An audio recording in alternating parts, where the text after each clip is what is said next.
Majority Leader. Thank you, Honorable Speaker. Honorable Speaker, I rise to support this motion for the approval of the ambassadors.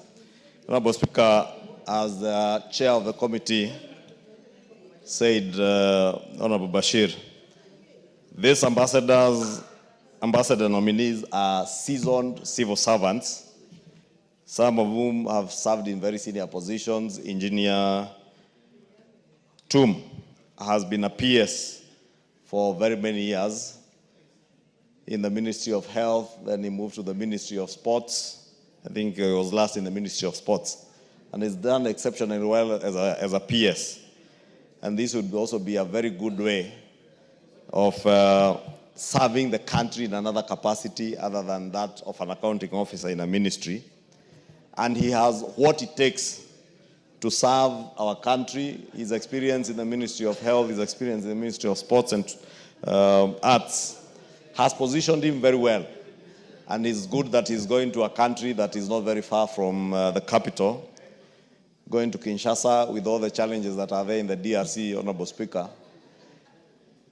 He sits at a very good position to be able to midwife the issues that have bedeviled the East African community, engagements in the DRC and that of SADC. And I want to believe that Honorable Tum, or PS Tum, now Ambassador Engineer Tum, will also do very well in promoting trade between our country and the Congo. A lot of enterprises in this country, including two large commercial banks in this country, are doing business in the Congo, in DRC, in Kinshasa. And therefore, we need presence of an ambassador who commands respect, not just within the business community, but also one who can engage formally and also informally with both governments. And Engineer Tuma, having been a PS, sits at that very good position to be able to engage effectively and meaningfully with both governments to smoothen the trade opportunities that exist between us and the Democratic Republic of Congo. I know, Honorable Speaker, we've had challenges with this particular posting, with rejection by the House of one of the nominees.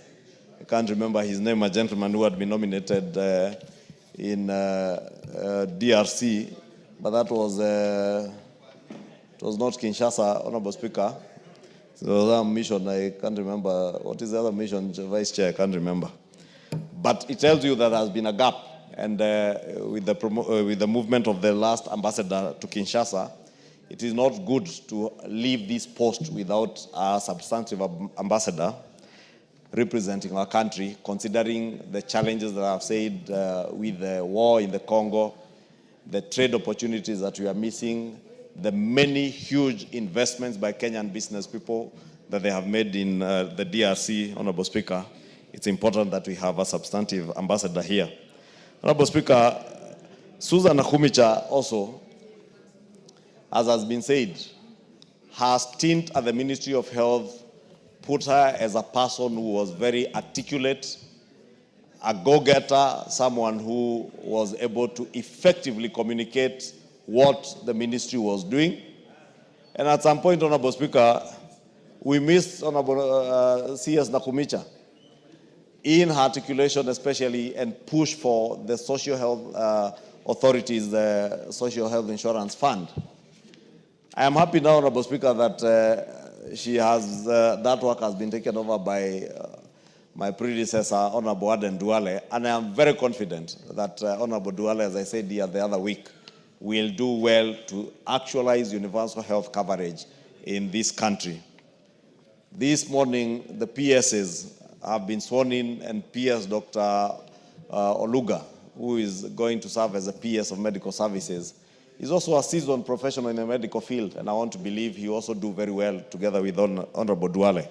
I'm saying that because, Honorable Speaker, I am certain that the foundation that was set by CS Nakumicha, especially in midwifing the process of moving from NHF to SHIF, she set a very good foundation, and this, Honorable Speaker, puts her at a very good position to now serve as an ambassador locally within the permanent mission of the UN Habitat in Kenya. And she will also be available for consultations with the Ministry of Health, where she will be required from time to time as a former minister to consult and offer guidance to those who are there. Because, Honorable Speaker, many people may have varied opinions on her performance in the Ministry of Health.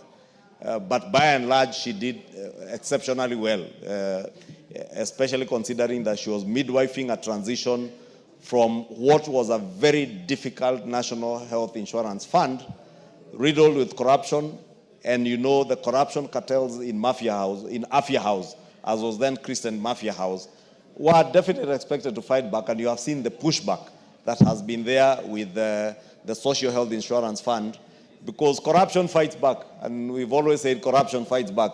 I don't know why we tend to forget that the corruption cartels that bedevil NHIF are still within this country, Honorable Speaker. And if you doubt, look at the expose that was exposed by some German media house on organ trafficking within a health facility in Eldoret. And you see the same characters around who are being mentioned around that organ trafficking are the same characters who are being mentioned in the theft of public funds at NHIF. Therefore, corruption fights back. And that's why I am very slow at admonishing public officers who have served in this ministry, because I know these very powerful cartels have the capacity to use whatever means they can use to tarnish people's names. And we have seen them using many means, Honorable Speaker, to tarnish even the name of Susan Nakumicha, who, in my estimation, did exceptionally well. Honorable Speaker, I commend her, and I vouch for her for approval as a permanent representative to the UN Habitat Mission in Kenya. Honorable Speaker, let me speak about James Buyekane, Muhati. Muhati, Honorable Speaker, also, as the chair said, and for those who have bothered to go through the report, has served very well and served our country very well as a PS and in various other capacities, even at IEBC. And he is moving on to Guangzhou as a consul general. Guangzhou, for those who are business people like myself and Honorable Kainan, will tell you that if you have not been to Guangzhou and you're a trader in this country, then you have not been doing any trade. And this is a very important destination for many Kenyan business people who import products from China. And even those who are beginning to do cottage industry in this country, Honorable Speaker, we have many people who go to Guangzhou to learn from the cottage industries that have grown in the city of Guangzhou to be mega industries. And we have very many Kenyans who are now importing even skills and equipment from Guangzhou to come and set up cottage industries in our country, especially around the value chain of agro-processing, Honorable Speaker. And I want to believe that Muhati will do very well in terms of being able to harness our relations between the city of Guangzhou, the province of Guangzou, the Republic of China, and our country, and more so the business people between the two countries.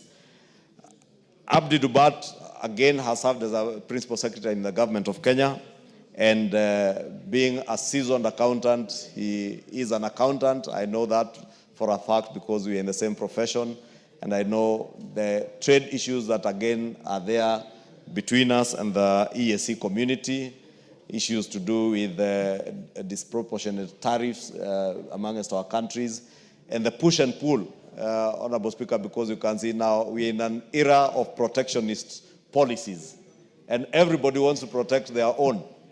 And Kenya should be no exception. We must protect our own industries, we must protect our own manufacturers and our business people. And therefore, Abdi Dubat has his work cut out at EAC in Arusha to ensure that even as we work together within the East African community and the other regional blocs, that are there, Honorable Speaker, that as we encourage trade and open up the African free trade, African free, it's called what? The African Continental Free Trade Area. As we open up, Honorable Speaker, we also protect our own industries. And I want to believe that Abdi Dubat, having been a principal secretary, being a seasoned accountant, Honorable Speaker, will serve very well. I know the Honorable Junet wants us to put the question, but I was also trying to buy time for other reasons, Honorable Speaker, in saying what I am saying, and he knows why. I therefore beg to support before we put the question or before others contribute to put the question. I would give the Honorable Bissau an opportunity to contribute. Thank you, Mr. Speaker, sir. I raise to support the motion, and I think all the 4 candidates are a very good pick. But on the onset, I would like to exceptionally talk about the nominee for the Habitat, Madam Nakhumicha, who I also interacted with when I worked the